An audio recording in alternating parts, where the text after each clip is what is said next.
时代要淘汰你，可能连声招呼都不会打。随着时间的推移，很好的应验了这句话。曾经那些红极一时的家居用品，从辉煌到暗淡，他们究竟做错了什么？到底是自身的缺陷导致的，还是时代环境变了，人们的需求也改变了？本期小东就给大家总结5个跌下神坛的卫生间产物，也许淡出中国家庭真的只是时间问题。1. 岩板一体盆。高大上的岩板一体盆不仅颜值高，且极简范儿十足，非常符合年轻人的审美。而且岩板还有耐磨、硬度高、吸水率低等优势，一出现就成为了抢手货。然而好景不长，很快岩板一体盆的问题就暴露出来了，被大量用户吐槽使用体验太差了。第一，下水问题。因为岩板硬度高，无法做弧度，只能切割成平面，因此水池底部没有倾斜度，这也导致会经常性的积水。第二，溅水问题。很多人买之前没意识到，其实岩板一体盆的深度都不够，使用中只要一开水龙头，水就很容易溅出来。第三，卫生死角问题。所谓的岩板一体并非真正的一体，而是切割后的几块岩板粘接在一起的，时间一长，拼接的地方难免会发霉变黑，藏污纳垢。第四，漏水问题。岩板拼接胶水长期处于潮湿环境中，还会导致开胶漏水，甚至脱落掉盆。所以这些原因也注定了它无法代替性能更为成熟的陶瓷一体盆。当好看和实用性做选择时，显然大家更倾向于后者。2. 长虹玻璃门。我记得当年卫生间装修中到底应该用木门还是推拉门，让很多业主纠结。木门的防潮效果差，金属推拉门又不够档次。当升级换代产品长虹玻璃门的出现，似乎完美的解决了所有问题。长虹玻璃不仅颜值高，加上自身的通透性，还有那种朦胧的美观，此物一出，立刻在家装领域引起了一阵跟风狂潮。然而它并非没有缺点，现实中选购长虹玻璃门踩雷的业主也不在少数。其一，颜色坑。长虹玻璃颜色分普白和超白两种，很多人不懂，都默认选了会泛绿光的普白，极其影响美观，特别丑。其二，隐私坑。很多人为了保留长虹玻璃的通透性，都选了单层玻璃，结果导致有人上卫生间的时候，外边看得清清楚楚，特别尴尬。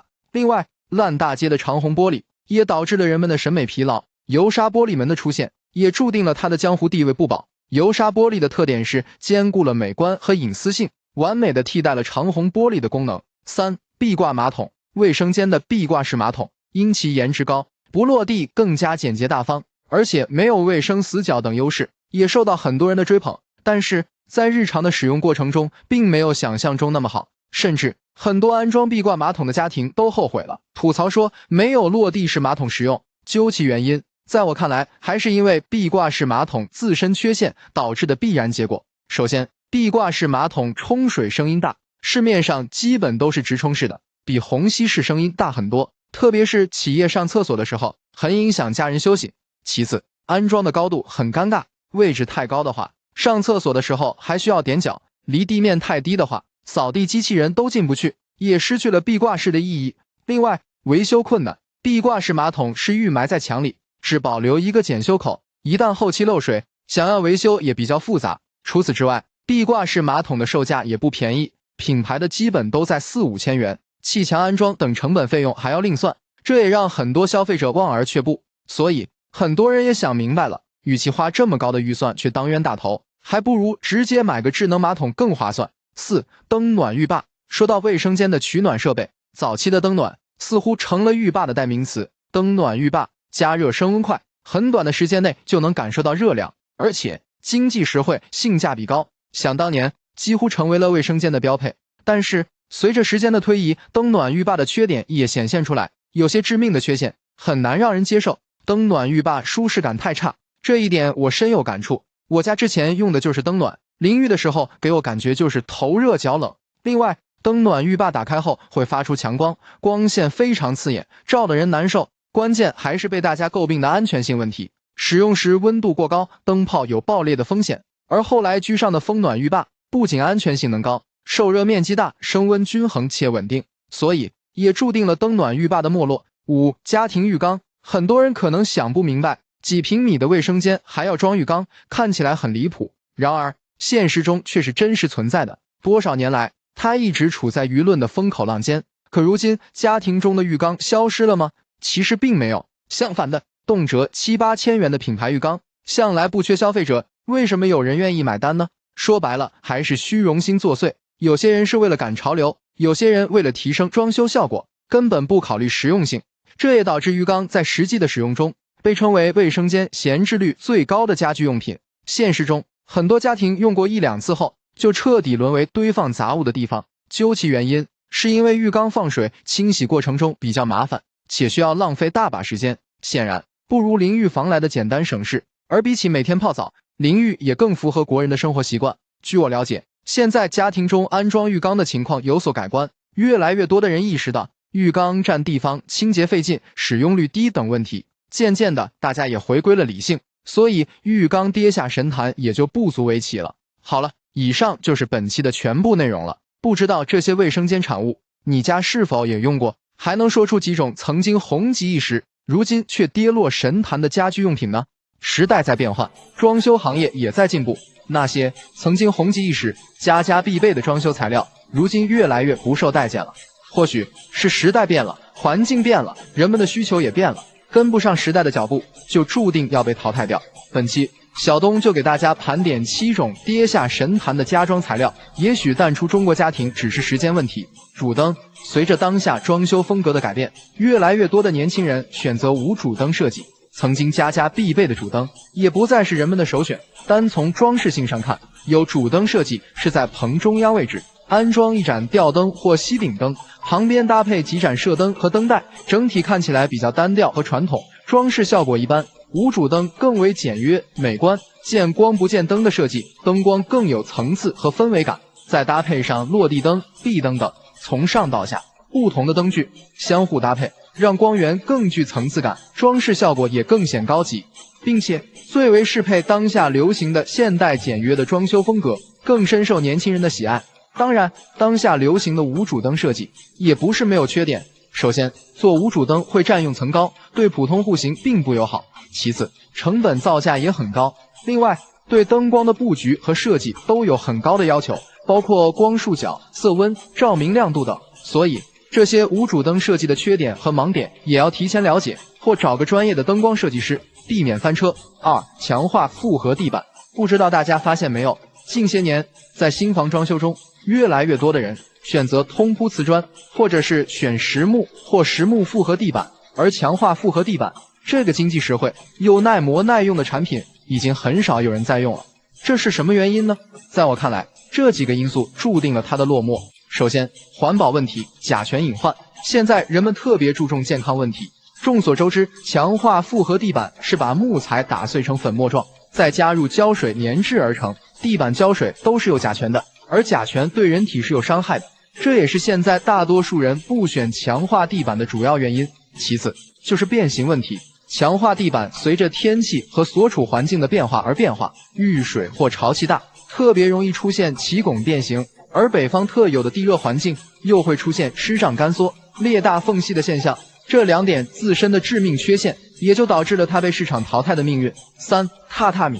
榻榻米曾经红极一时，堪称是小户型救星，占地面积小，又有很多储物空间，曾在家装行业盛行一时。但好景不长，榻榻米的潜在问题也实在太多，被大家吐槽最多的就是不透气，尤其是南方的住户特别容易受潮发霉，而且放不了厚床垫，导致舒适性也很差。另外，虽然收纳储物确实能装，但拿取东西超级麻烦，关键还有卫生死角，打扫卫生也是个大问题。流行趋势已过，逐渐被淘汰中。其实，如果家里多个小空间，不妨尝试一下当下最流行的地台床、地炕，它降低了高度，更贴合地面，无论从视觉还是心理上，都很有设计感和安全感。同时，还可以作为休闲区和阅读区使用，让家更具变化，同时释放更多空间的可能性。4、成品衣柜。当下定制衣柜已经逐渐取代了成品衣柜，个性化定制越来越受欢迎，尤其是年轻人追求时尚，小到椅子，大到柜子，都恨不得定制出独一无二的来。其次就是成品衣柜尺寸固定，不可能适合每个家庭，它只是取大部分家庭情况的中间值作为尺寸的标准，有些用户想要空间被合理利用，在这一点上很难满足。而定制衣柜恰恰相反，可以实现飞镖尺寸，让空间利用更加合理化，而且样式也更加独特美观，显然更能满足现代人审美以及生活需求。所以这也是大多数会优先选择定制衣柜，淘汰成品衣柜的主要原因。5. 壁纸。不可否认，在5至8年前，壁纸在装修行业曾是当红辣子鸡的存在，它对当时有色涂料行业构成了很大的威胁。但随着时代的变换，它也逐渐的没落了。原因很简单，壁纸用几年后，它的接缝处就会出现明显的开缝、起翘，甚至大面积脱落的现象，非常糟心，而且受潮后还会发霉滋生细菌。所以现在基本上都被墙布和乳胶漆替代了。追求性价比和环保，直接选乳胶漆；想要装修显档次的话，直接选墙布。墙布可以直接避免接缝的问题，同时对墙体的开裂也有一定的抑制作用。6. 门槛石过门石。门槛石又叫过门石，在我们老一辈装修那个年代，几乎是每个家庭的标配。它是干什么的？有什么作用呢？其实它主要起到挡水、挡风、挡光的作用。但现在人装修为什么不放门槛石了？原因很简单，就是作用很单一，不流行了呗。而且无论是地面铺瓷砖还是木地板，加入一块门槛石都会显得很突兀。抛开卫生间不说，客厅卧室瓷砖通铺，不用放门槛石过门石，整体空间更完整，通透性更强，增加空间延伸感，让家更显大。但是一定要跟瓦工师傅沟通好，排好瓷砖尺寸。如果是客厅瓷砖、卧室地板的话，现在都比较流行极窄的地板收边条，好处是更平整，没有明显高低差，也就没有卫生死角，效果上也更美观。7. 瓷砖仰角条。说真的，这个丑东西现在还有人用吗？仰角条又称仰角线，其实就是瓷砖对角处的收口条，一般都是金属或塑料材质，主要作用就是保护墙角。但是它真的不好看，起初装修不明白，以为都是这样处理的，直到看到隔壁邻居家做的瓷砖海棠角处理方式，才知道我家这个这么难看。虽说萝卜白菜各有所爱，但是很明显喜欢瓷砖海棠角的人，还是要多于喜欢仰角条的。究其原因，就是瓷砖海棠角更符合人们的审美需求，看上去干净利落。反观仰角条是很难和瓷砖融为一体的，最终的出来的效果也满是廉价和违和感。说在最后，以上这些传统的家居材料，或许只是因为人们的生活习惯改变了，流行的趋势也改变了，他们已经满足不了当下人们的眼光与需求了，所以被淘汰被取代也是理所当然的。人的一生至少有1/3的时间是在床上度过的，由此可见，床在家庭生活中的重要性不言而喻。但是生活中有很多朋友在装修时候对床并没有深刻了解，对于挑选床更是很随意，往往只是看了看床的款式和价格，基本就定了，结果用过之后发现并不舒适和省心。其实买床也是有很多门道和学问的，这一期咱们抛开专业知识不讲，主要教大家买床如何避坑，告诉你哪些款式不能选，不是瞎说，都是过来人的经验教训。1. 不选 PU 皮革软包床。软包床确实靠背比较舒服，很适合靠着看电视、看书等休闲活动，而且外观也漂亮大气。但 PU 皮革材质的软包床真的不建议买，虽然很多商家会利用价格优势来打动消费者，但是当下多数的 PU 软包床头使用的都是低端人造革聚酯纤维包的床头，环保性很差，还非常的不耐用，而且这种皮革床头稍微受潮就会生霉，导致脱皮或者开裂。另外，吸湿性差，透气也性差，还有一起静电不好打理的弊端。网友反馈，网友艾特艾米买床的时候光想着好看了，完全没想到这种床会掉碎屑，后来索性拿罩子罩起来，但打扫卫生时还是好多碎屑，太糟心了。建议这类软包床真的是1分钱1分货，不要贪图便宜，预算高就选真皮，预算低就选布艺。2. 不选沙发床。沙发床说白了就是既能当床用，又能当沙发。很多人买它的目的就是觉得不占用空间，还能两用，觉得很划算。但其实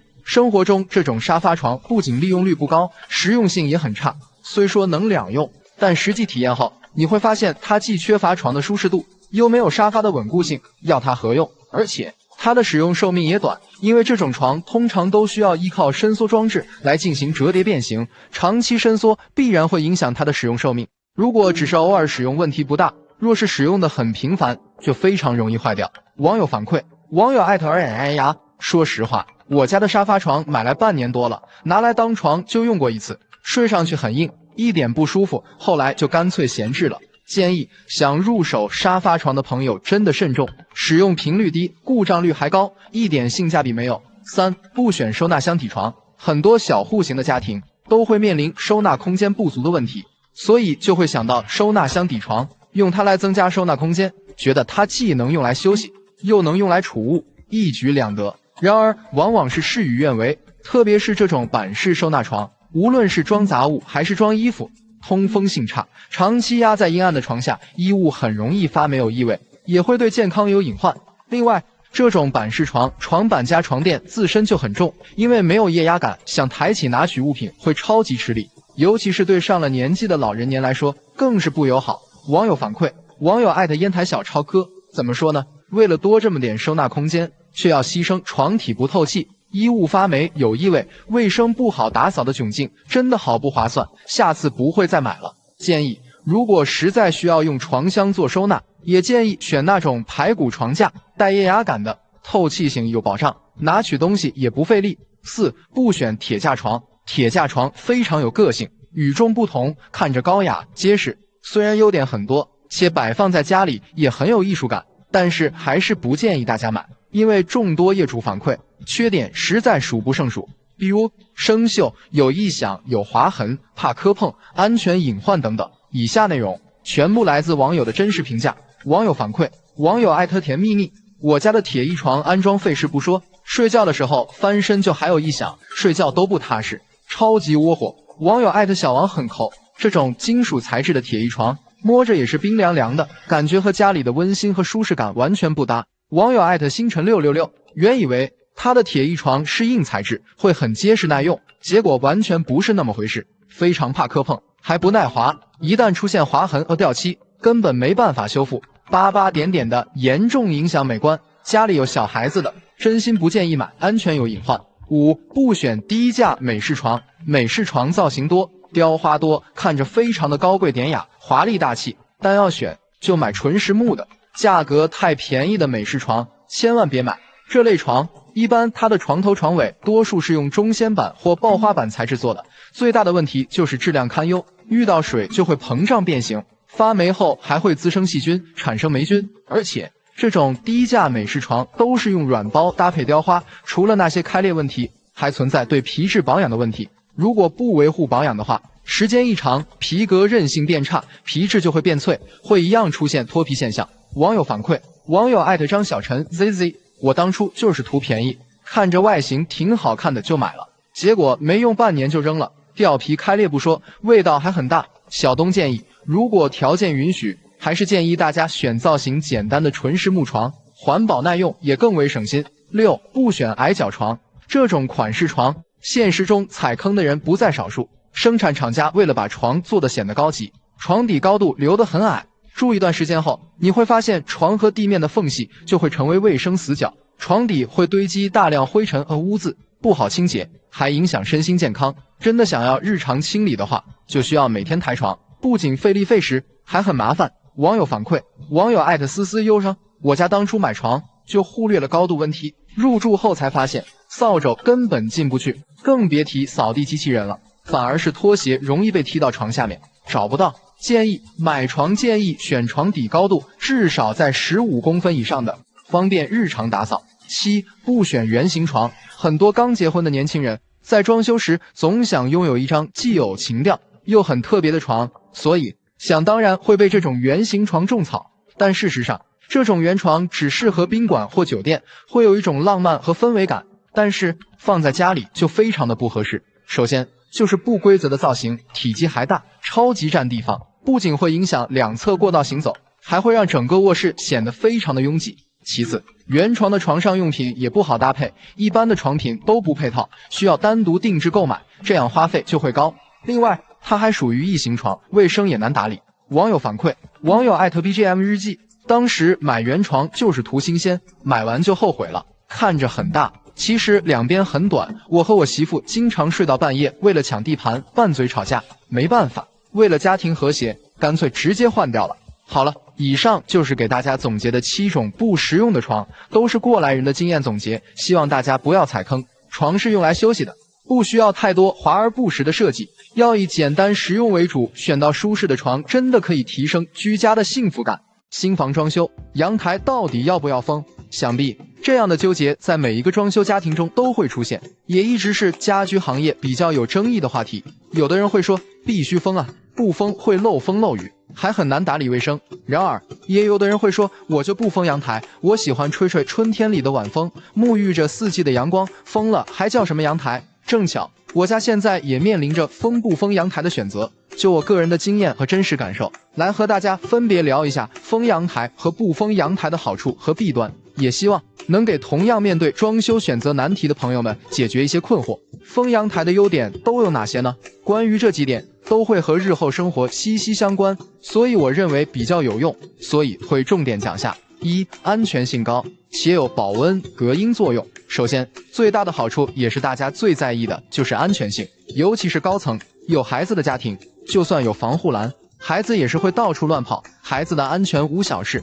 封完简直是给楼房家庭安了一把放心锁，且保暖性极强，这是肯定的。在北方的冬天温度格外的低，封完不仅能增加保暖性、安全性，还能阻隔不少外部带来的噪音。离马路近的伙伴们是最佳的选择，就不用担心每天听到车流的声音。2. 卫生好打理，封完的阳台还很好打理，室内的卫生搞一下就很容易，一般都是通铺的地砖、地板，扫地机器人都能帮你完成，省时又省力。而且到了刮风和下雨天的季节，特别的防灰尘能起到了有力阻挡，否则雨水过后真的很难打理。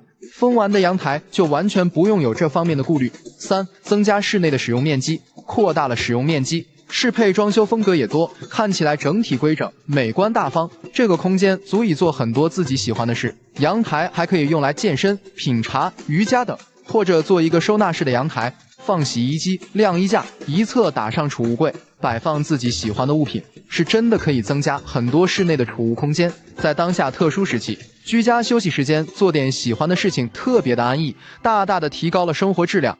那么封阳台的缺点都有哪些？1. 影响采光和通风，床和被子等衣物没地方晾晒，阳光不能直接照射，起不到有效的杀菌作用，还会影响空气的流通，对流的风量肯定会减小，尤其居住楼层低的住户可能还会觉得压抑。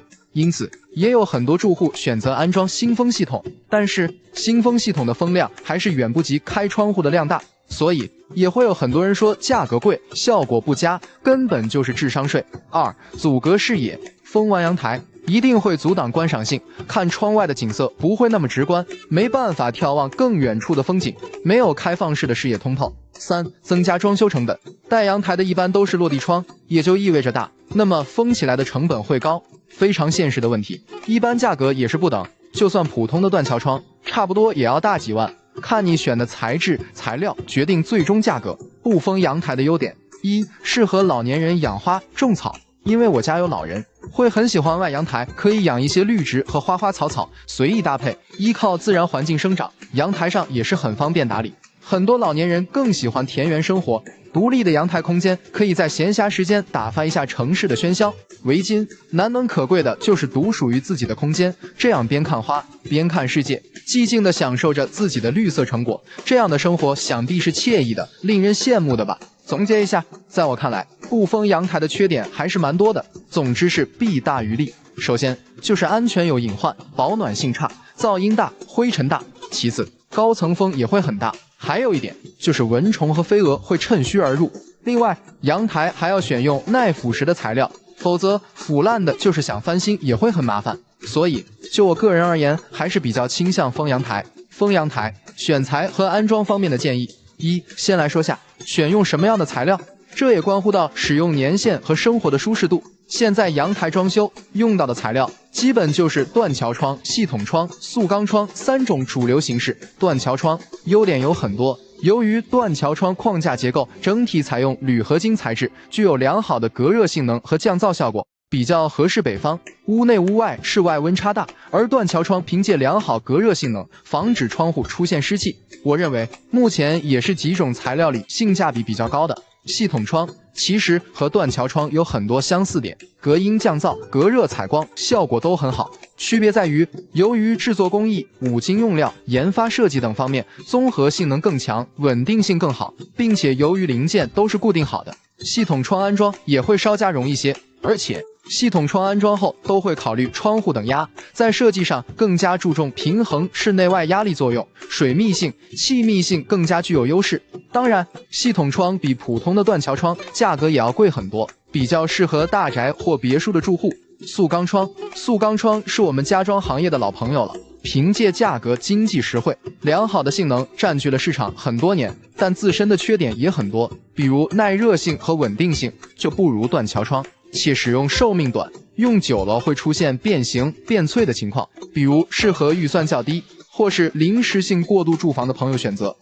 再来说一下窗户的玻璃选哪种形式。现在市场主流的基本都是钢化玻璃，和普通玻璃相比强度更高，且热稳定性更好，即便是受到外力冲击，碎了一般也不会伤到人。需要注意的是，选择钢化玻璃一定要认准 3C 认证标识。至于玻璃组成样式，具体选择双层中空还是3层中空玻璃，还是要根据自身的居住情况而定。像普通住宅选择双层中空的就可以了，它的隔音、隔热、采光效果就很好了。但是如果临街或者周围有商场嘈杂环境的住宅，建议最少还是选择3层中空的夹胶玻璃，确保把噪音降到最低。最后就是安装环节，3分材料7分安装，这一点也尤为重要。首先，安装前要认真测量，预留好足够空间。其次，安装时千万不要破坏墙体框架结构，避免日后造成墙体开裂、窗户框架变形等情况。另外，安装时用到的密封条、玻璃胶、密封胶等材料也要慎重选择，尽量选择大品牌的，千万别贪图便宜，用劣质材料，否则会降低窗户的使用年限以及密封效果。说在最后，好了，说了这么多封阳台优点和弊端，其实要不要封阳台，还是看个人怎么取舍，同时也要根据南北方温度差异而定。比如南方的朋友气候四季如春，大多数还是选择开放式阳台较多，那么北方的朋友还是讲实用性、保暖性，所以基本上都是封阳台的居多。随着季节更替，又到了春暖花开的时候，相信也会有和我一样正在打算装修的小伙伴。那你们家的阳台是怎么考虑的呢？不妨和大家一起聊聊想法。做了10几年的家电销售，如果我自己家装房子买家电，我会这么选：首先，电视我肯定不会买太高端的，毕竟1年也看不上几次，我就在国产 TCL 和海信里选一个，花个3、4千元买个65寸的。都说自己的画质好，我才不管你是什么技术，我只关注分辨率和内存，只要是真 4K 2+16GB 以上内存，家用完全没问题。冰箱我才不会听什么进口品牌，性能更好，技术更先进，我就买国产海尔或者美的的，容量选400升以上的，小了不够用。其次，买风冷变频双循环的，这个配置的冰箱制冷均衡，不会串味，能效就买2级的，比选1级还能省几百元。空调我就用立式空调和挂机的组合，比中央空调便宜，还不需要做吊顶，后期维修和维护也比较省心。客厅柜机用个2匹的，卧室挂机用个1.5匹的，满足变频，新1级能效就可以。品牌我就选格力，3%的故障率，10年保修，有啥不放心的。洗衣机别给我介绍洗烘一体的，就是在坑我。洗烘一体机虽然价格便宜，但烘干后的衣物皱巴巴的，耗时长还费电，我就用洗烘套装，容量选10公斤以上的，洗涤和烘干个大件被套也不费事。品牌我会选小天鹅，他家的水魔方系列在洁净和护色方面都十分出色。烟机灶具我就用老板或者方太的，在2、3千的价位里选个基础款的套装。烟机什么自清洁、挥手感应对于我来说都没啥用，我只关注排风量和风压。风量18米立方，风压在300帕以上，足够用了。燃气灶的火力值要4.5千瓦，热效率不低于60%的就可以。